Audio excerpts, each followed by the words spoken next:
I'm sorry, also old Ezekiel. Hey, and let me just say this here, man. Let me say this. Let me say a little bit of this. And look, here it is so-called Christmas, right? We still out here, man. Right. On so-called Christmas Day. Some of you out there. Some of you guys are secretly opening up fucking gifts. You're opening presents with your woman. With fringes on them. With your bunny slippers on. With a cup of hot cocoa. God Yo, with marshmallows. Listening to Bing Crosby. Oh, shit. And Nat King Cole. Oh, Jake is full of it, man. They fucking fake, boy. Oh, come on, Mom. Right now!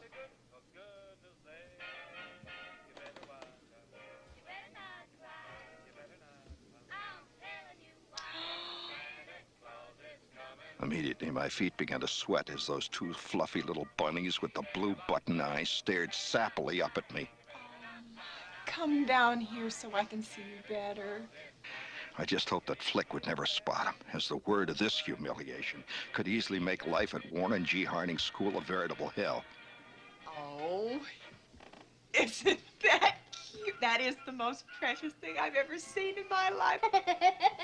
He looks like a deranged Easter bunny. He does not. He does, too. He looks like a pink nightmare. Are you happy wearing that? Do you want to take it off? Tell the kid to take it off. All right, you'll only wear it when Aunt Clara visits. Go on and take it off. Take it off!